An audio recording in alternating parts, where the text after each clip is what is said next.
Hi there. Today we're going to talk about the Scandi grind. Yes. Now this is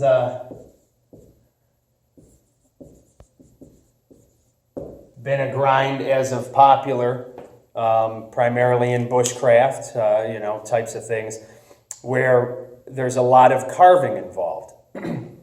I've expressed in numerous videos that I don't particularly care for the Scandi grind unless it's on very thin stock.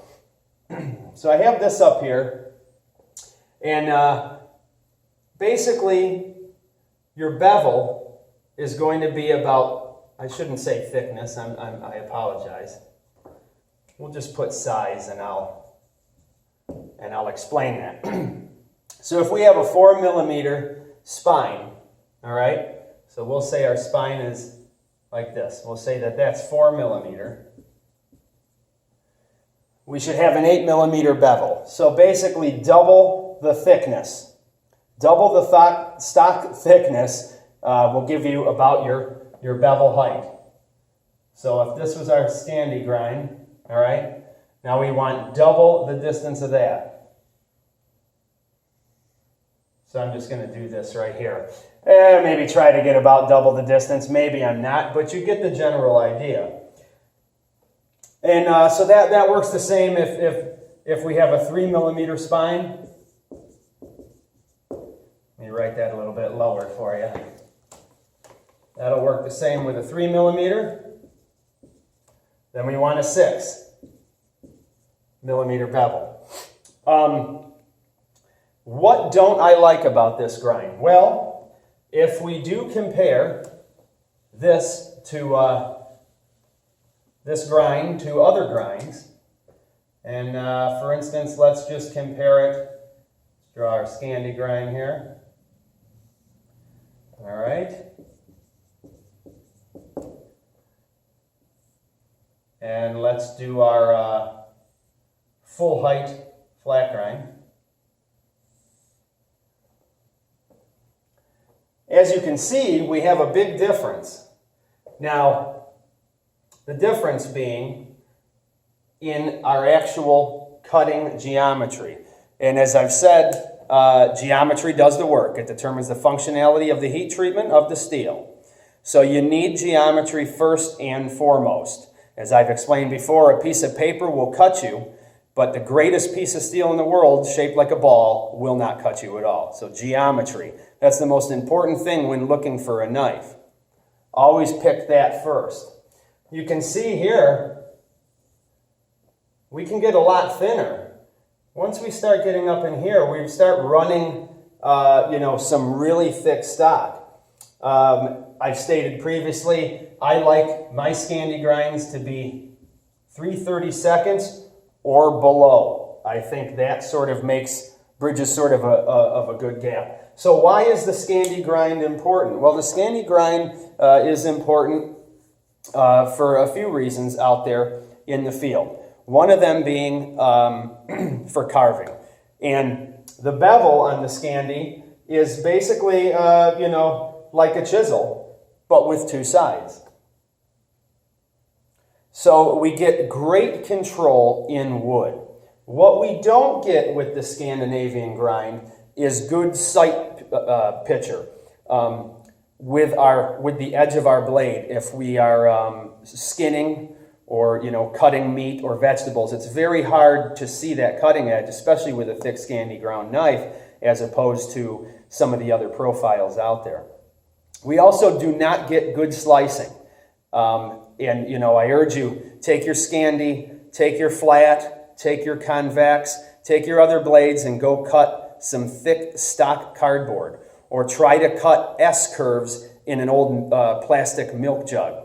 And you'll see one of them will perform much, with a lot less effort, and that's just because of the geometry. We get a lot of drag here on a Scandinavian ground knife. We get a lot of control in shallow cuts on wood. It's not really that versatile. I sort of equate it to maybe, full height hollow grinds, things like that, where we're getting excellent sliceability, but but we're giving up a lot for that slicing. And with the Scandi grind here, we're giving up a lot to shave wood. Food prep, go cut a carrot, go cut a potato, and you will see exactly what I'm talking about. You almost have to do a lot of sawing motion, especially in fish and game. We got to do a lot of sawing back and forth, where a full height grind may be just one pass through. The other thing with the Scandi ground knife, it's great for splitting wood because you want to do your kindling and things like that. Once we reach this part, we start to blow it apart here, and once we're up to here, we've reached full stock thickness very quickly. Like I had said, if it's 4 millimeter on the spine, within 8 millimeters of depth, we're hitting full stock thickness. Of course, at that point then, we have these shoulders here where the bevel begins. We have this to contend with. If we're truncating, cross-grain batoning to take down saplings, many times this grind will begin to back your knife out. You almost have to chop away at something much like you would with an axe or a hatchet. Whereas a full flat grind, sometimes you're in danger. You can bury the blade almost up to the spine of the knife and get it wedged. Obviously, this would be much better for truncating and things like that. But you have to have more control with the other grinds if you want to shave wood very nice and plane wood very nice. I can plane wood very well with any grind. Of course, one of them is a little bit easier, but it's a trade-off. And you got to ask yourself, is that trade-off worth it? How often do you need to shave wood as opposed to finding other resources out there to make your tinder or kindling, however you'd like to look at that. So the Scandinavian ground is also touted as being very easy to sharpen.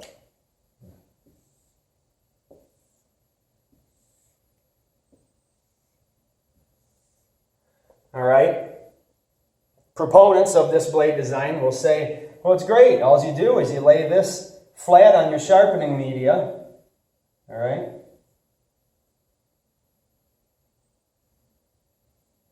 We lay that flat, we tilt that up, so this bevel right here is on our stone, and we sharpen.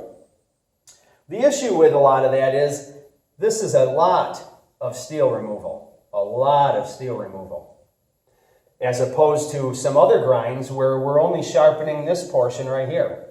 And especially in the field, what happens is if you have any diamond impregnated media for sharpening, like your DC4 stones, diamond impregnated rods, anything like that, you will wear through that product far quicker because you have to remove, in the instance of a 4 millimeter grind, which seems to be quite popular in the bushcraft community, 4 millimeter thickness, we have 8 millimeters of steel on each side to remove.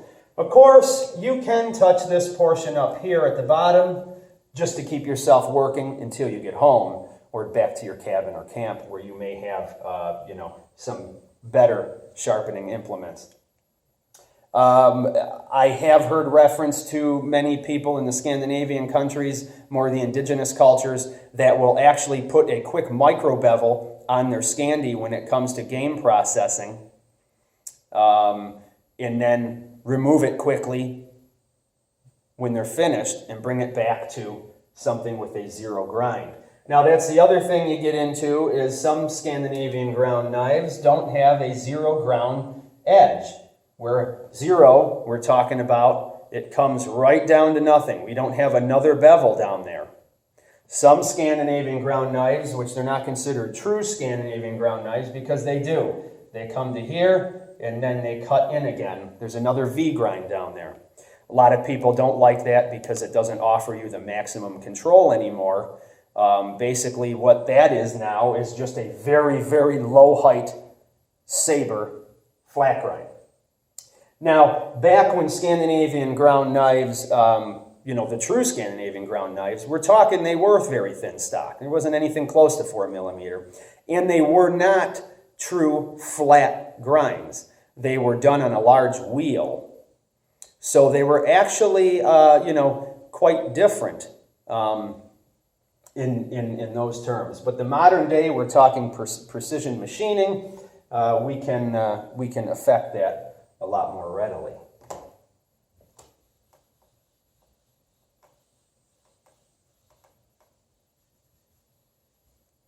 So, with the Scandinavian ground knife, as I said, many people find it a lot easier to sharpen.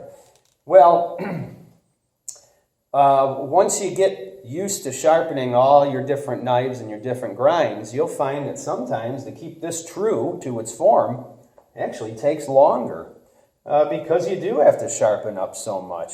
And if you were ever to get a chip, heaven forbid, you've really got to sharpen.